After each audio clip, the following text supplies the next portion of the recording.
Can I please have the wonderful Mr. Attila up on stage with me here? He runs the Fursuit Games and also the Fursuit Game preliminaries that took place earlier today, was it yesterday? Okay, and that raised a whole lot of money for charity from all you guys giving it to the collecting fursuiters. The charity people themselves would have liked to be up here to receive the money directly, but right now they're handling raccoons and photography and juggling furries and cameras and animals, which isn't that easy. So sadly they can't be here right now. But I give the microphone to you because I believe you have something to tell us that I don't even know. Thank you, Pinky. Yes, our Fursuit game show participants ran around the lobby and bugged many people for money. And in the 3 hours that we ran the preliminaries, they managed to collect 882 euros and 53 cents.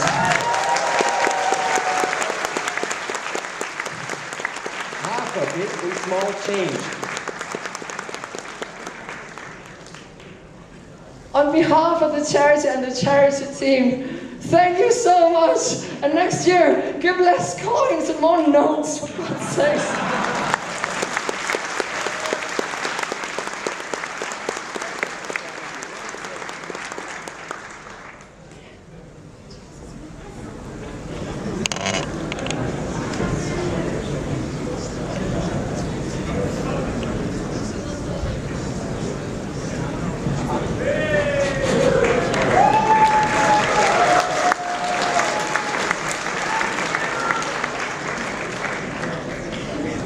Ladies and gentlemen, all the way from the United States of America, the man, the myth, the legend, the roach traveling coach, the intoxicated insect, he who runs on white wine and hates lengthy intros, put your hands together for Uncle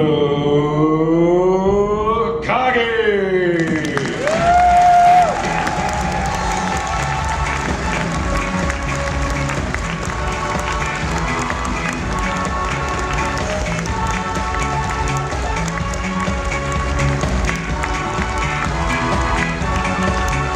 Coach. We all know that, remember? I would like to introduce a man who needs no introduction, so I won't. Mr. Fox Amore, all the way from Bonnie, Scotland. Scotland, yeah.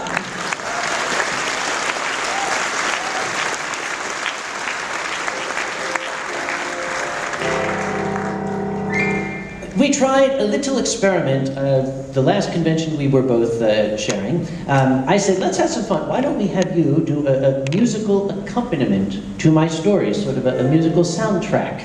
And we gave it a try. It didn't go so badly. The problem was we were both so absolutely falling down drunk, we didn't know what we were doing. So this time, we're still absolutely falling down drunk, but now we know what we're doing. So, bear with us, we're going to see how this works.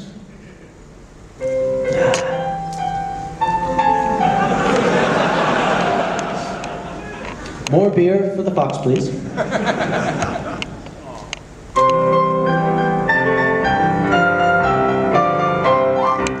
That's Scotland for you.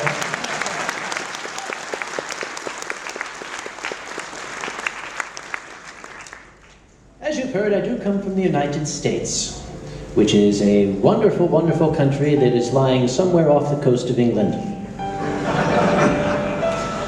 I used to live in the wonderful city of Philadelphia, but I have actually recently moved.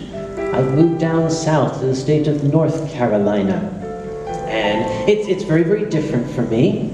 I'm still adjusting, because it's just like here in Europe, it's a different culture, really, being down south now. For one thing, I'm going to have to learn how to talk like I'm stupid. You know, people down south, I got to talk to people, how y'all doing? Oh, and when I go and ask for wine, they look at me the way Germans do. You're not having beer? And I say, sprechen Sie Deutsch?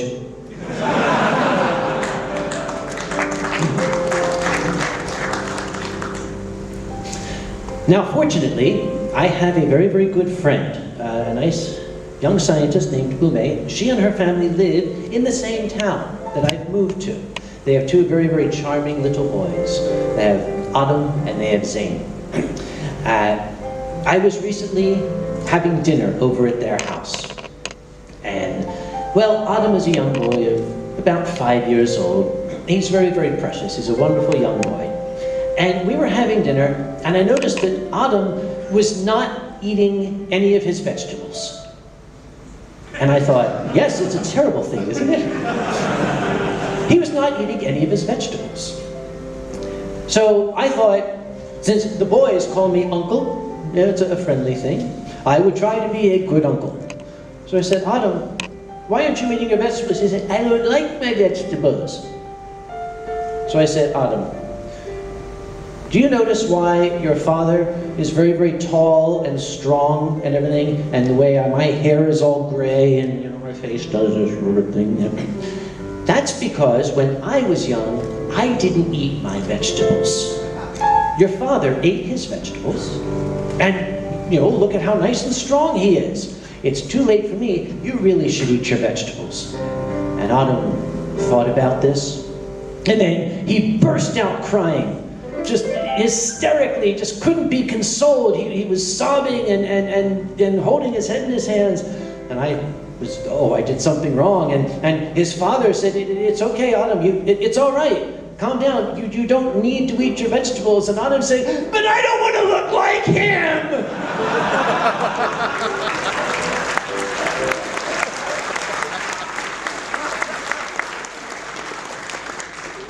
What a way to start your day. When I first told this story, I was wearing this hat. This is my new hat. Do you like my hat? Thank you very much. I wore this in honor of our fine guests of honor who come from Great Britain. I thought I would dress as an upper-class douchebag.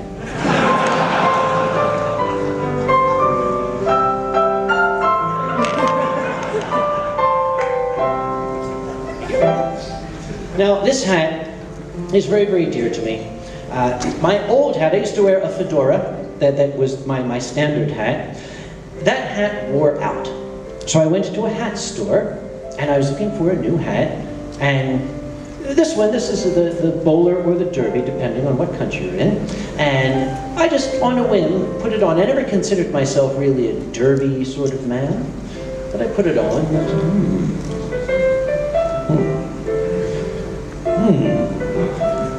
Now I kind of have this Masterson thing going here. So I bought this hat.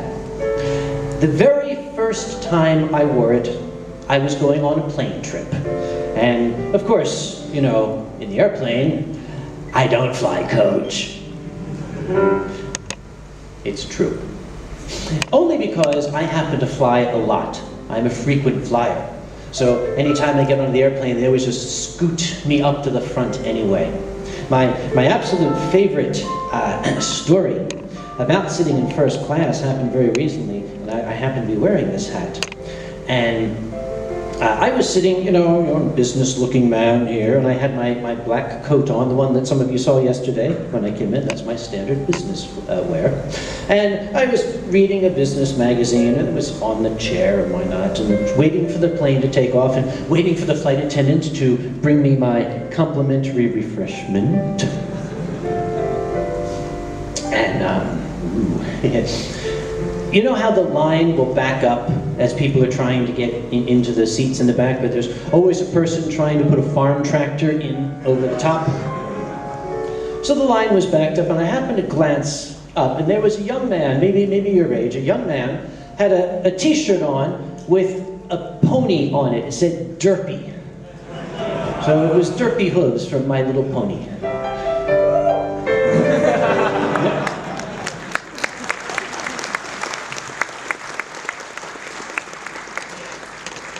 So I glanced up at him and I said, oh, interesting shirt you're wearing there, young man. He said, well, thanks. And I said, yes, Brohoff.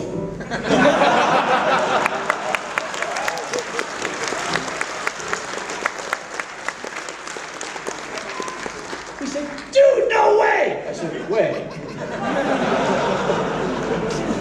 No, I am not a brony, but it's really, really fun for me every once in a while, just now and then, I like to make people's heads explode. And that's one way to do it. So, the very first time I had my hat. Now, a gentleman is not going to wear his hat on the aircraft. That's very low class. So, also, you don't want to, having it up here and you hit turbulence and you crack on the overhead thing, your hat will get dented. So, I keep my hat down at my feet, just like this. There was one flight attendant came by and she followed the rules very, very strictly. And she said, sir, I'm afraid you can't have that on the floor. You're going to have to put it in the overhead bin. I said, well, this? She says, yes, sir, you'll have to put it in the overhead bin. And I said, and she went away.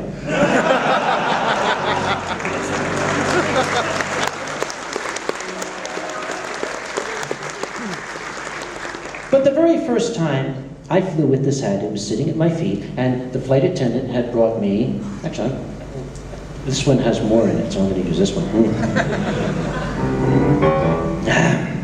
So she came by and she set the glass down on the little tray table. Now, I don't know if you've ever flown in first class. Everything in first class is huge, except for the tray tables. The tray table is about the size of an iPod mini. So I've got the glass is balanced very, very carefully on this little tiny tray table. The lady sitting across from me happened to have an extremely large ass. She got up out of her seat, all 800 pounds of butt, and she slung herself around. And at that point, I happened to turn to talk to the gentleman over here, and that posterior of hers struck the tray table, and the wine glass and all of its contents went straight down into my brand new hat. Splash. And I was horrified. I called the flight attendant, oh, help me, quickly, help me, bring me something, bring me some towels. And I was trying to pat it dry, and I could see it was soaking into the felt. It had gone all the way through to the side, and I thought, there's nothing I can do. I felt awful. My brand new hat, I'm never going to be able to wear it again. Everywhere I go, I'll stink like wine.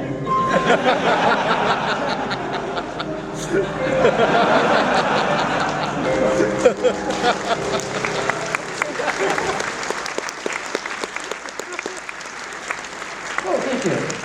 Oh, thank you so very much. I was just running low. Oh, good. So let me,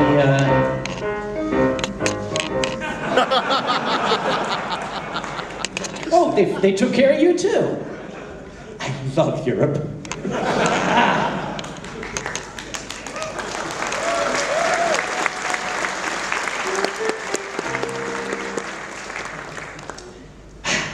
So I do fly quite often, and I fly long distances. This past year, I flew down to the convention in Melbourne, in Australia. Sorry, I gotta say it right, in Australia. It's called Mid-Fair. I like Mid-Fair. It's hard to do an Aussie accent. But I do like going to Mid-Fair.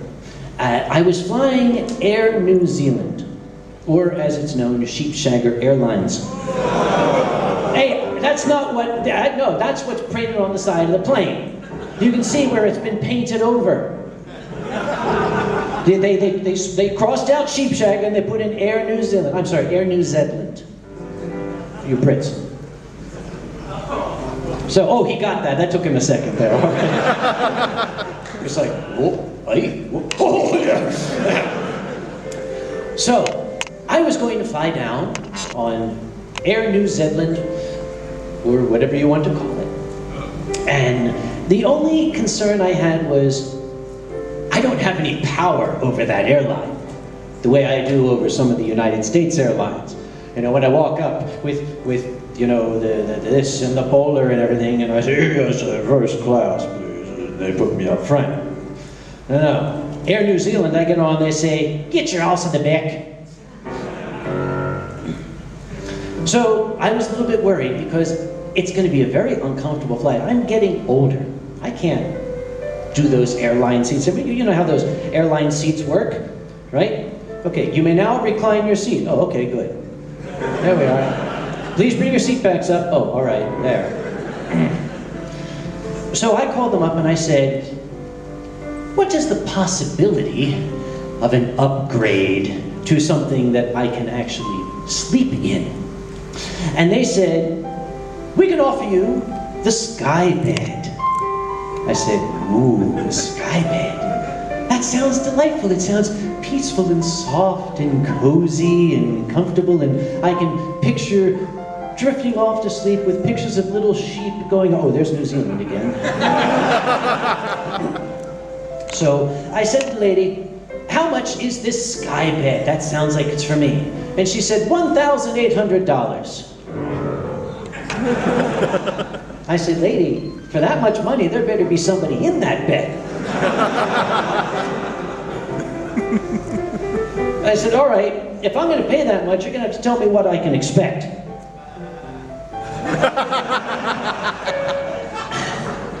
They do things a little different in New Zealand. Their concept of luxury is a little different from mine. Here's what the sky bed is. They sell you a seat, and then they sell you the seat on either side, and you can stretch out across them. That's it. That's all it is. I said, you're going to charge me $1,800 for that? Screw you. I will just take the sitting up straight seat. So I did. I flew all the way to New Zealand and had a wonderful, wonderful time. I do like going to other countries.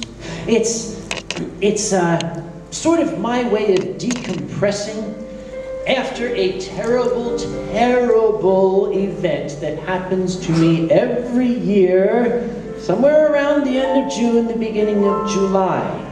It's a horrific experience known to me as Anthropon. That's when more than 5,000 furries all show up in Pittsburgh, and they all look to me and they say, we're going to have fun. And if we don't, we're going to blame you.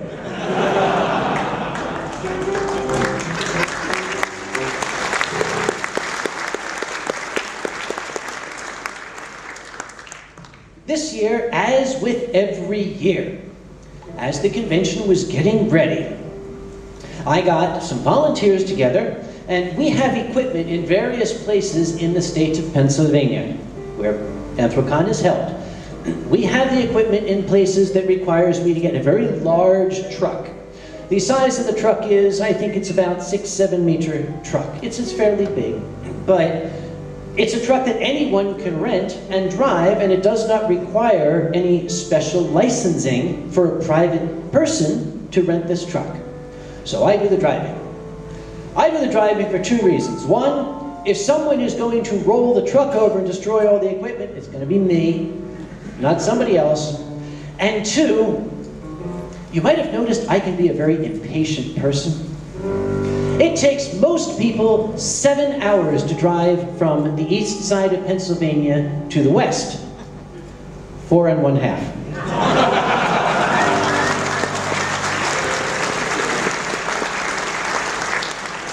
Just call me nightfox.us. So we loaded up the truck with all of our equipment, and we got on to called the Pennsylvania Turnpike. Do you have those out here, highways you have to pay to use the highway? No? Yes, it's okay. Some people say yes, some people say no. Capitalism hasn't spread all the way across this continent yet. We're working on it. So we paid our money, and waiting just beyond the booth where you pay your money was a police officer, standing and watching me, and kind of bouncing on his heels. And as soon as the truck started up, he said, and I said, uh-oh. So I pulled the truck over, and he walked up. I thought this was a check to see if maybe there were drugs in the truck. And, well, this is still very legal, just as long as you aren't physically drinking it, which I, at that time, was not. And he came up to the window, and he said, "Where are you going?" And now, in every American's mind, in our minds, the answer is, who the hell wants to know, you Nazi piece of shit? I got my rights, and I'm not taking any crap from you. What came out of my mouth was, "Pittsburgh, sir." And he said, "What are you carrying?" I said, "I have equipment for this amazing convention called Anthrocon, where we're going to have an art show and wonderful things, and I got art show panels, and this truck is just loaded to the gills, and we're going to get there in 7 hours obeying the speed limit all the way." And he said, "I would like to see your commercial driver's license, the license to drive a business truck." And I said, well, here are the rental papers. Here, look at the rental papers." And he said, "Sir, you must have a business license to drive this truck." I said, I don't understand. What?" And he said, "You're moving business equipment. That means this is a business truck. You must have a business license." I said, "Let me call the rental agency." So I called the rental agency very hurriedly. I said, "There's a copy here. Wants my business license. I don't know what to do. He's asking me these things. I've been renting stuff from you for 10 years, and he never asked me for a license. For what the hell's going on?" And the lady on the phone said, "Tell him you don't need one."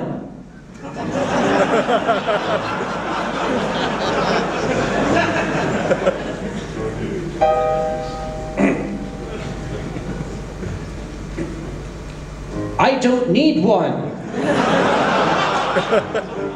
"Please step out of the truck, sir."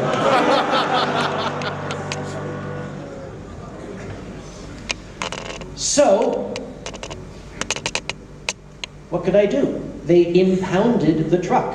They would not allow the truck and all of our equipment to move. I had to call the rental agency to come and bring a person with a business license to take the truck back. And the people at the rental agency, well, I wanted to talk to them. When I got there, they were very surprised. They looked up the rule, and they found out, yes, you do need a business license. Well, this really sucks for you.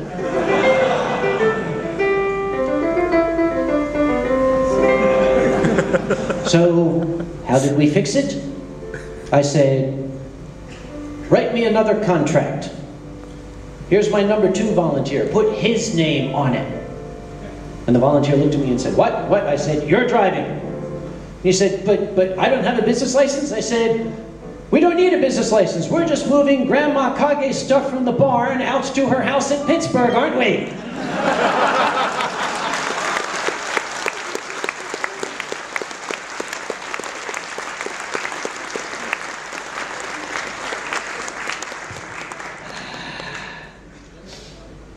Because I wanted to get the stuff out to Pittsburgh in time to set it up so all those wonderful people would be able to have a good time. We didn't want to let them down. Especially my dear friends from Germany, Night Fox, Tani, Cheetah, all you wonderful guys, they come to Anthrocon to kind of have one last bit of enjoyment before this happens. It's true. So, one thing that I do every year, Night Fox says, and you know Night Fox, very, very quiet, deferentially says, "Kage, could we use your suite to have a party for Black Paw and for Eurofurence?" And I say, "Of course." The hotel always gives me a gigantic luxury suite with 2 bars in it. But I'm the chairman. I don't sleep. As a matter of fact, sometimes I will go through the entire convention and I will have lost my room key, but I won't realize it because I never go in there. So I let them have the 2 rooms. It's my bedroom here, then one room with the bar, and then another room with the bar in a nice line. Well, this particular night, I thought maybe I should get 5 minutes of sleep. Maybe 6. So they were having the party. I went into the party very, very briefly, and I said, I'm just here for some wine. And they gave me some. And I consumed it. And I said, guys, I'm going to go to sleep. I'm just going to go to bed. And I walked in and I closed the door. Next thing I knew, it was morning. I rubbed the sleep out of my eyes and went downstairs, was actually feeling somewhat cheerful, and took a deep breath. Pittsburgh is beautiful in the morning. This is going to be a good day. I ran into one of the guys in Software Press, and as soon as I saw him, he said, Kage, we're sorry. What for? He said, well, last night when you went to bed, we thought if we stay in this room, it'll be too noisy. So we thought we'll move the party into the other room and only keep this room for like people to go get drinks. That way it would be quiet. I said, so what's wrong? He said, well, we didn't know. When we moved into this room, the door closed and it locked. And we couldn't get back in, so we left a mess in the room. We didn't have a chance to clean it up. I said, why didn't you just come and wake me up? They said, we said that to Night Fox. He said, 9! You don't wake up Kage! Which I guess I'm grateful for. But it's okay. I told him, don't worry, I got some time, and it's a beautiful morning. I'll go upstairs and I'll take care of the mess myself. So I went upstairs. Now, ordinarily, when these guys clean up the room, now again, they're German. It's amazing. I will come in, and all of the bottles, the empty bottles, are lined up, organized by the name on the label in alphabetical order. The pizza boxes are stacked by size, so they form sort of a Mayan pyramid. Everything is tidy and ready to go. So I went upstairs, and I took the key, and I opened the door to the room.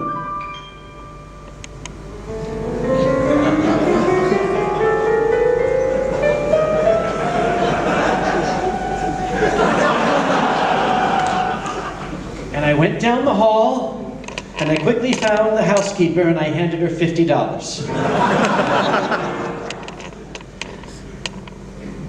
Germans know how to have a party. I'm not going to tell you what the room looked like. Only that I called up that guy from Sofawolf and I said, get up here now. So we cleaned up as best we could. You know, scraped everything off the ceiling, re-plastered the walls, put new glass in the window, got the horse outside. The funny thing is, they think I'm making all this up.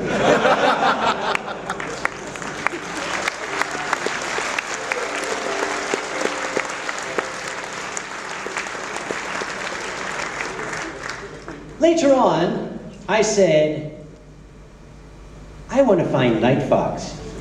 Just because I want to bust his balls over this. It had an unexpected effect that I did not intend. I was looking all over for him, but word was beginning to circulate. Night Fox, Uncle Kage is looking for you. He does not sound happy. So Night Fox was hiding from me. And he was using his handy, he would call people, there's Kage now. And I would get out of there. finally I cornered him.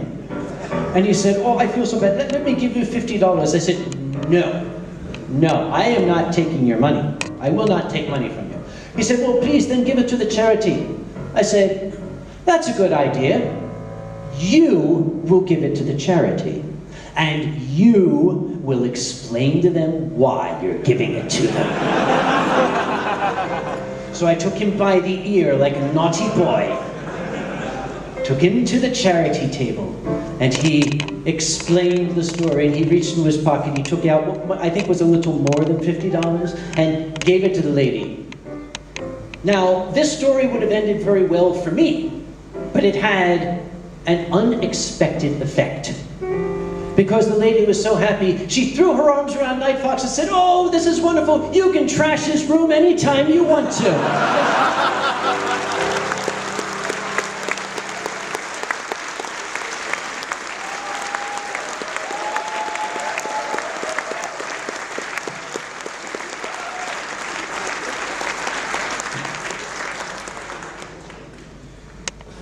I still love you. I'll get you back someday. And you'll never know when it's coming.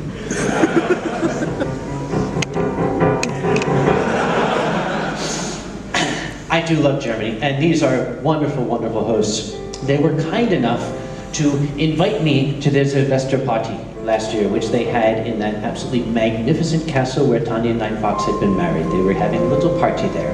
And they said, Kage, why don't you come join us? I said, I will. Uh-oh, he knows what's coming. She knows what's coming too.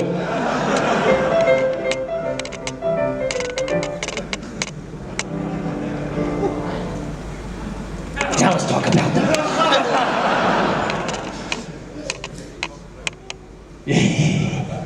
You see, Germany is a wonderful country, but it's a very old country. There are some things here that are older than my entire country. Like, you know, Cheetah's father's shoes are older than my entire country.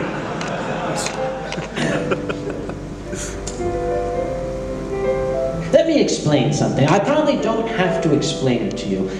The part I need to explain is it's very, very different for us Americans. You see, to take a shower, first off, there's a shower that you can actually stand up in, you know, that you can put in, and the difference is, over here, they give you a shower that's this big, and you have to put the shower gel all over your body just so you can fit yourself inside the shower. That's what it's for.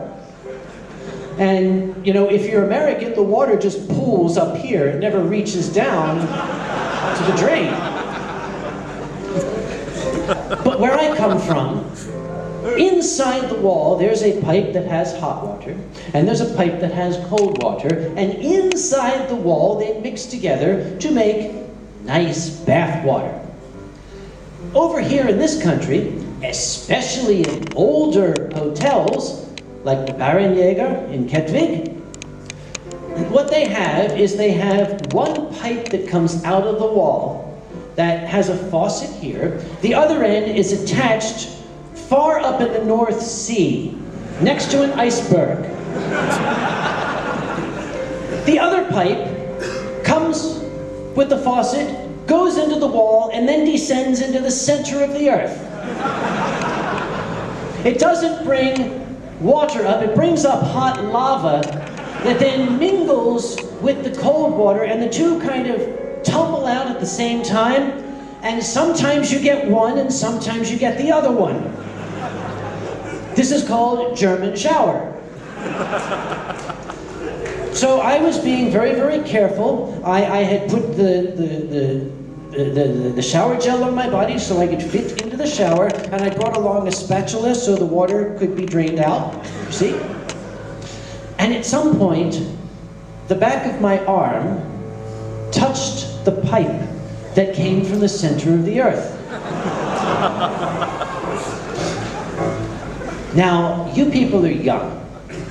When you're young, your reflexes are very sharp, very fast. I'm getting a lot older. You notice there's more gray hair every year. As you get older, the reflexes slow down. primarily because I think the brain is beginning to atrophy. Let me explain it this way. Since we are all furries, we anthropomorphize things, right? Picture this. When you have a stimulus to a portion of your body, in my case the back of my arm, a nerve signal travels to the brain. And that nerve signal, you can picture it like being a small mailman on a bicycle. You know, quickly travels up to the brain and pounds on the brain's door. Unfortunately, when you get to my age, this is usually what the answer is.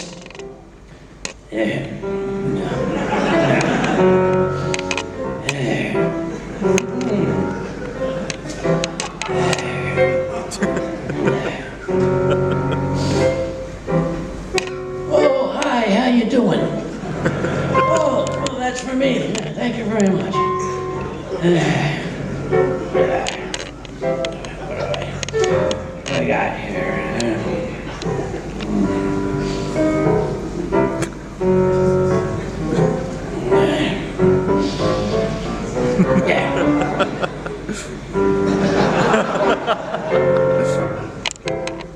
That's from the arm.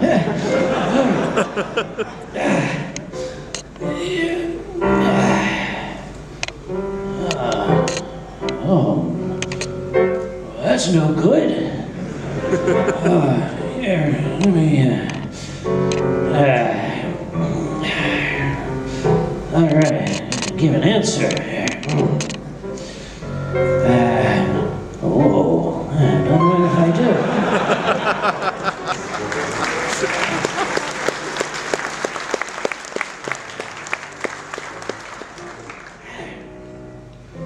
Dear arm, how are you? I am fine. I want to recommend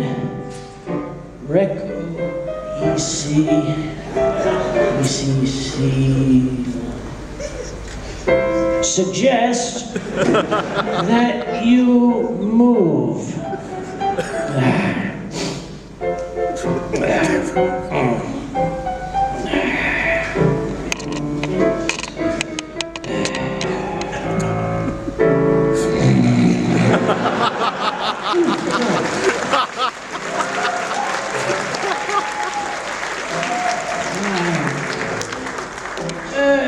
Oh, wait a minute, let me, About this time, the nose weighed in and said, I smell bacon.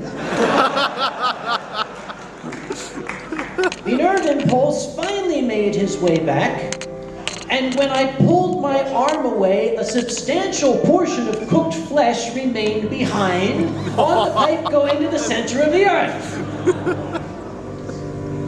Ow. Ow does not begin to cover it. So, as soon as I got dressed, I ran as quickly as I could to Tani's house. And I said, Tani, I need some medicine. She said, oh, quickly here. I said, thank you, bye.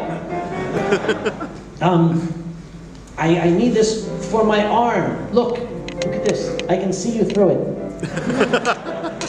So she ran quickly and she got me some cream to put on, and that helped. But this was a rather severe burn. It was painful, so all during Sylvester, I had to make sure that I didn't allow the pain to get through. It basically cuts off all the bicycle routes to the brain by flooding them. Actually, too, I will take a brief aside since we're talking biology. I am a firm believer in the theory of natural selection that Charles Darwin espoused in the 1800s.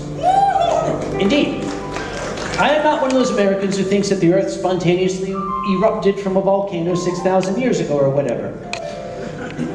Mr. Darwin said that if a species is subjected to stress, the old, the sick, the slow will die, but the quick, the intelligent, the wily will survive.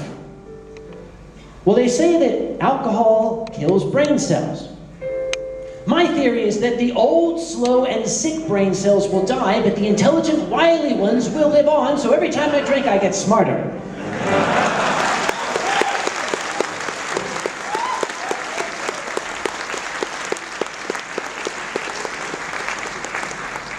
Well, when I got home, it was very, very clear that this burn was not going to heal well on its own. It was kind of getting crusty and the edges were getting kind of black. So I thought I will go see a doctor. Now nearby, there was a new, we call it an urgent care clinic, or the doc in the box for some people. That goes over great in English, it doesn't really translate, so I'm sorry. But it was in an old stone farmhouse, old by our standards. No, it was American old. Yeah, I know. You know the old saying, you know, in America, 100 years is old, in Germany, 100 miles is a long way. I go that far to get gasoline. Much cheaper than you spend, but anyway. Sorry. So I went to this giant old stone house, and it didn't help the atmosphere in this stone house that as I arrived, a thunderstorm started. And there was lightning and there was thunder. And I went inside and I sat down and I was told, wait here, the doctor will be here to see you shortly. I expected Dr. Frankenstein to walk in. It was not Dr. Frankenstein who walked in, it was Igor.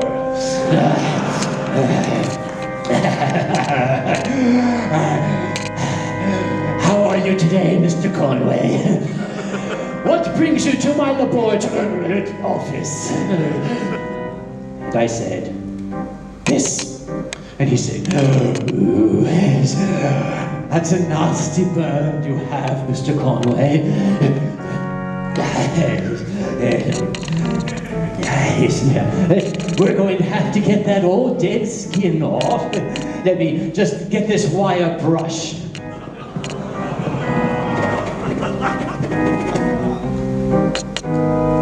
Ow.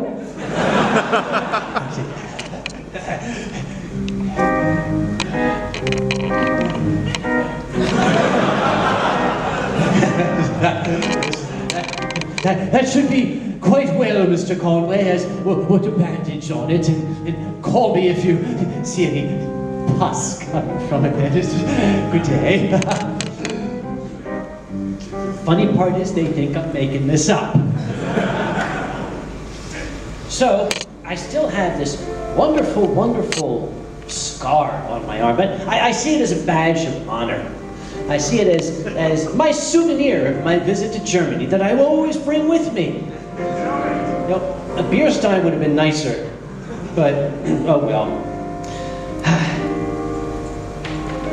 Or an iPod. I don't know. No, I don't want one of those. All this modern technology just pisses me off. I even left. I had one of these smart-ass phones you kids like to use so much. I left mine backstage because I didn't want people to interrupt me. The last thing I wanted is to be sitting here telling a story and then all of a sudden, you know. So I'd be telling a story and all of a sudden, oh, I left it backstage. Sorry, I forgot. Anyway, so I never wanted the thing. I had a good old-fashioned phone. A flip phone. Remember those? The Star Trek communicator, Kirk to Enterprise, those? And what did it do? It made phone calls.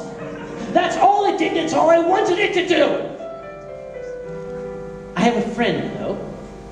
He is from Asia, specifically Singapore.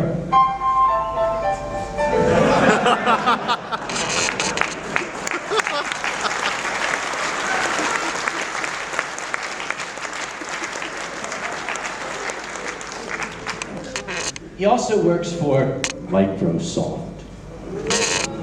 He always teased me. He said, you need to upgrade your phone. I said, I don't want to upgrade my phone. It does what I want it to do. It makes phone calls and that's it. So one fateful day, he was visiting me and we went out shopping for some Christmas presents for our families. And we went into a shopping mall, classic American shopping mall. And Simon said to me, as innocent as he could be, let me see your phone.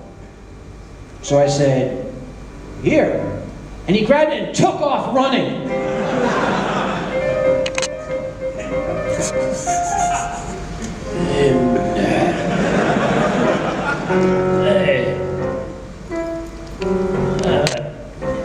What do you call Chinese guy just took your phone. What's he doing with it? And I saw him duck into a phone store. I was like, oh, yeah, here, here's my pen. Hey, you, go tell the legs to, run or something. So I ran after him after several minutes of pondering. Ran to this phone store as quick as my poor old legs could carry me. By the time I got there, he had slapped my phone down and said, quick, upgrade this! So what do I have? I got one of these, what do you call it? It's an androgynous phone. Kind of newfangled piece of crap. Which is a piece of crap because it's totally useless to me. Where the hell was it when I needed it? I'm going to take you back to further confusion last year in California. Travel with me now in your mind to January of 2013. I was at further confusion and I was sitting in the bar. Surprise. And I was enjoying a drink with friends.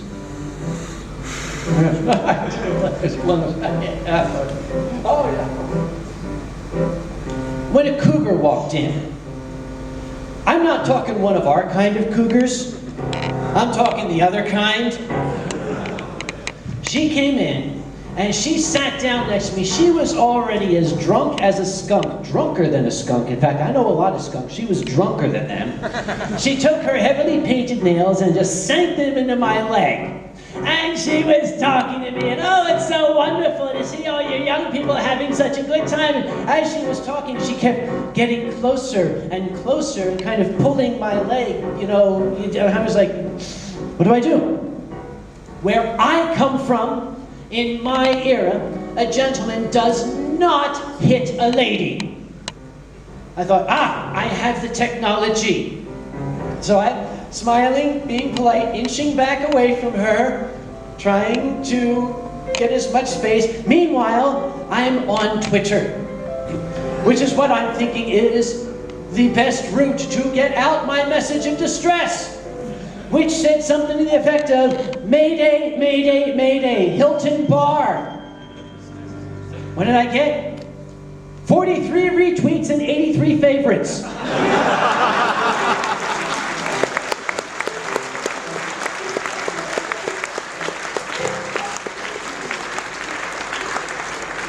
The next tweet said, this is serious, come and get me. RT Uncle Kage, this is serious, come and get me. The last one I sent out was, for God's sake, help me. One person out of all those people who retweeted and followed and favorited and all that stuff, one person came to my rescue. Came by and said, oh, Uncle Kage, we need you in a panel. He pried her claws out of my leg and took me away.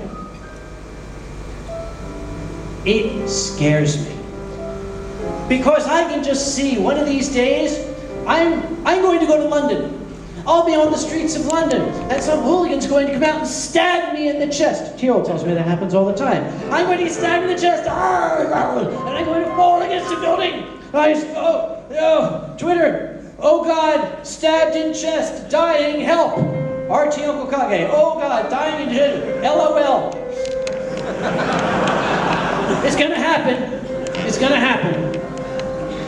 And I hope that before I die, that Simon will be there so I can shove this damn smartphone right up his little Asian ass.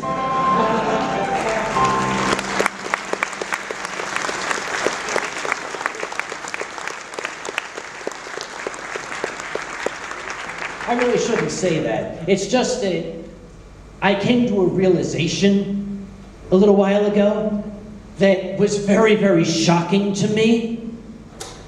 I was born in June of 1965. The Singaporean Republic got its independence in August of 1965. I am older than his entire country. No wonder the nerves are so slow.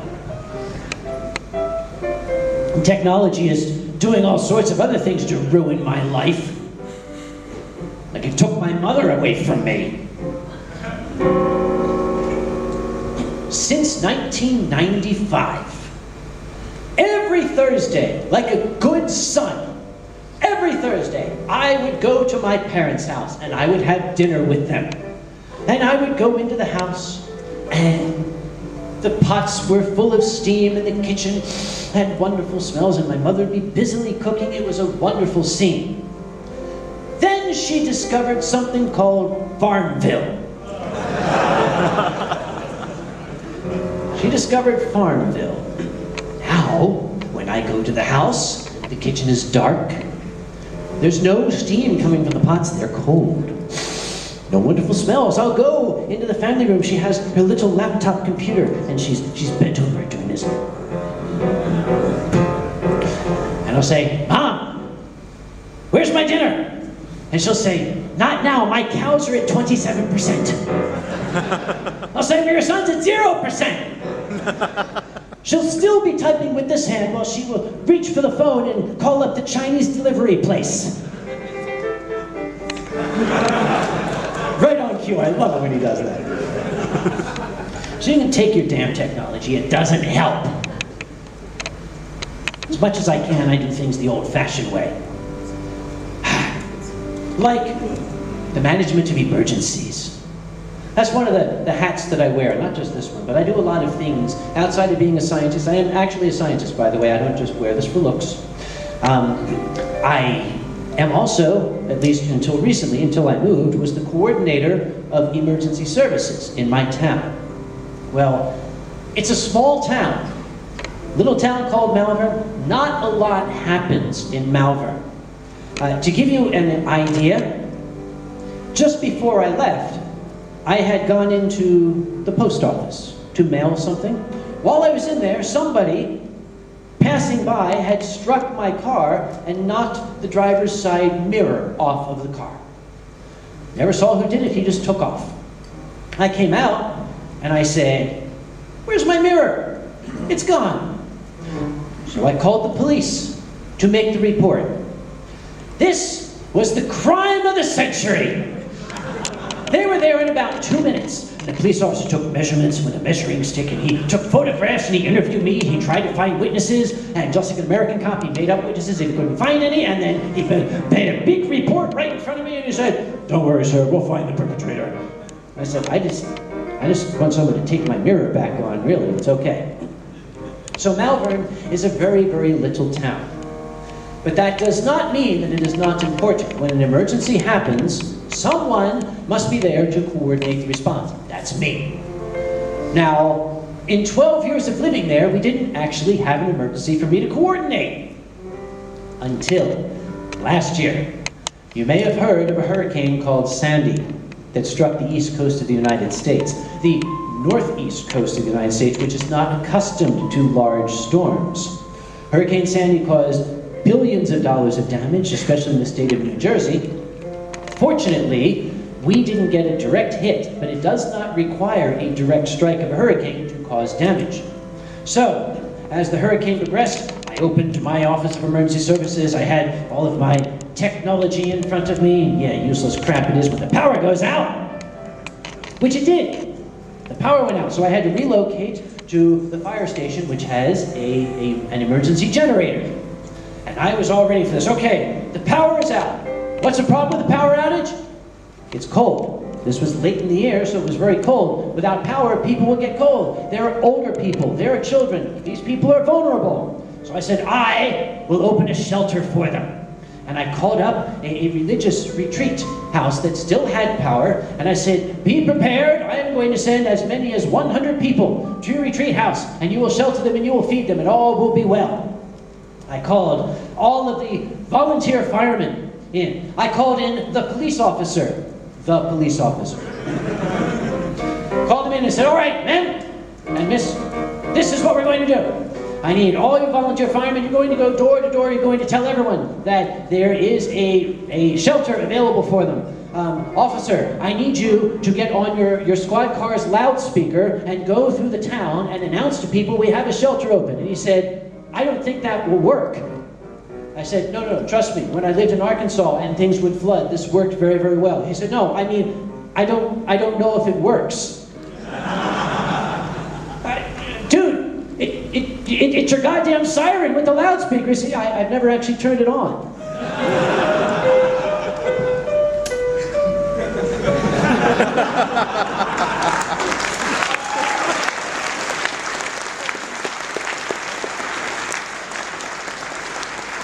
I told you it's a little town. I worked hard all afternoon to make sure all of the details were perfect. I was practically German. Everything was going to be totally perfect. At exactly 1700 hours, I basically said, go! It is go time. We are in full emergency mode. And I heard one of the emergency managers in the other room on the phone saying, oh, it's on.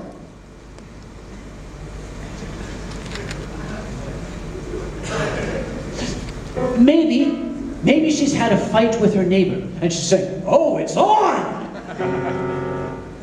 So I went in and she said, oh, it's my mother. She says the power's on in her part of the town. So I thought, okay, that's just one part of the town. We have a lot of areas of the town. It's probably just that one part. My house is down here. I've got old-fashioned technology. I have an answering machine on my telephone that plugs into the wall.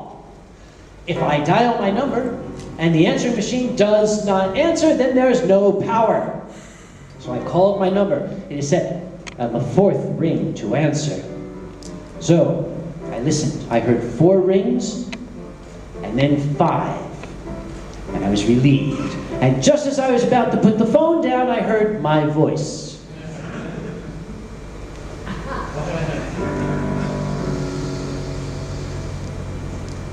I ran in to the manager and I said, listen, get on the radio dispatch. I need to know where the police officer is right now. So she did. She said, he's at the street corner. And I said, tell him to remain in that location and not to move until I give him instructions. That allowed me to drive at 180 kilometers an hour through the town to investigate if the power was back on. Which it was. Everywhere. And I was so upset. I mean, not upset. I mean, it's a good thing, right?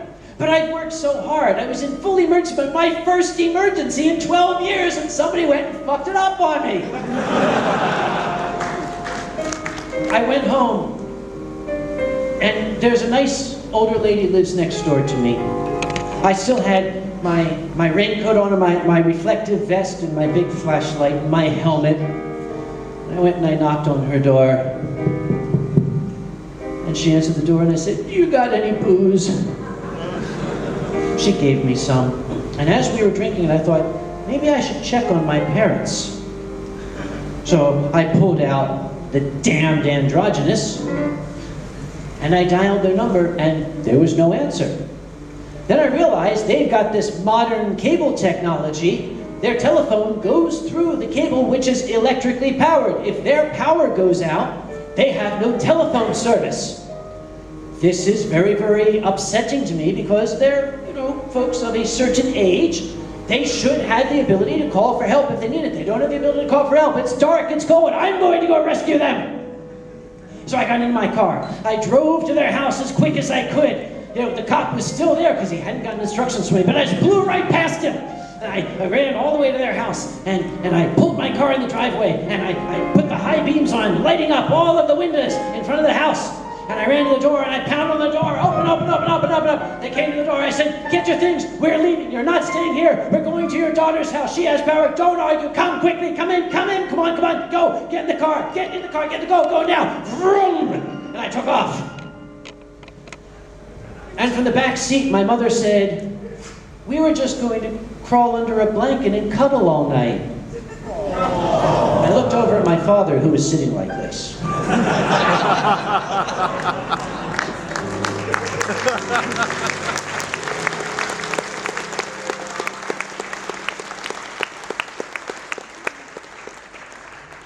not talk to me for 3 weeks. This is so much fun. I like doing this with Fox and More up here. Should we do this next year too?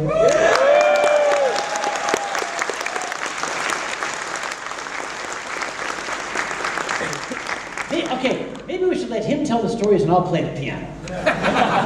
Here. Let's get it. No, it's real fast. Here, just tell a quick story.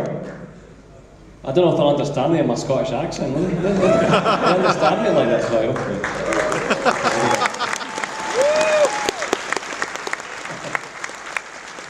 Okay, here we go. A couple of years ago, I was with a band in Sweden, okay? Sweden. Anyone from Sweden here? Yeah, okay. Now, we were in a place called Gothenburg, really beautiful small city. And at the end of the gig, we got really, really drunk. Like, really drunk. And at the end of the night, we all decided to go back to our dormitory.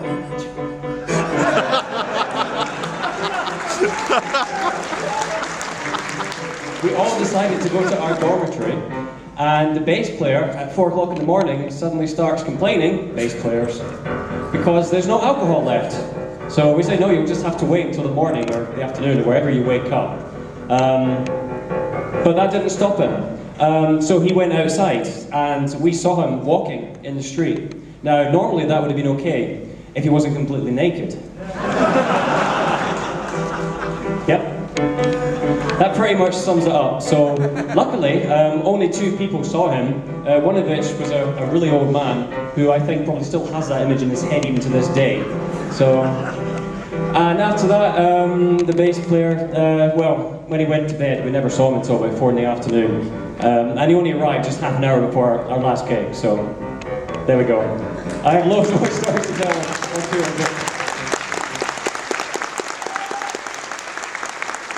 Talk some more, ladies and gentlemen. They call it Uncle Kage's Story Hour, and guess what? You just had your hour. Oh. I still have wine left.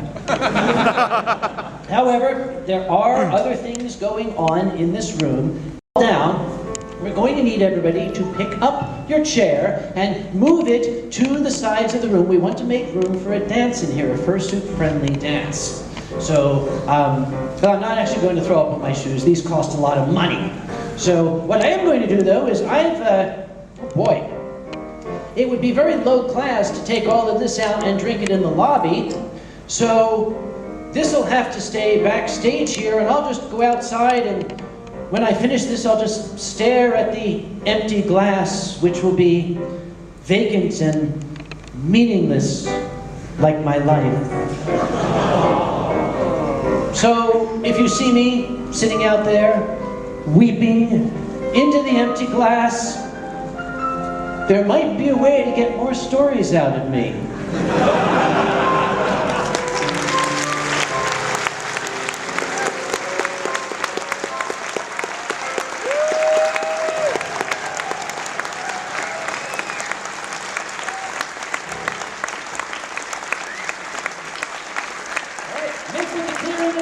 Bring the house lights up so they don't kill themselves. It would be entertaining, but let's not do it now.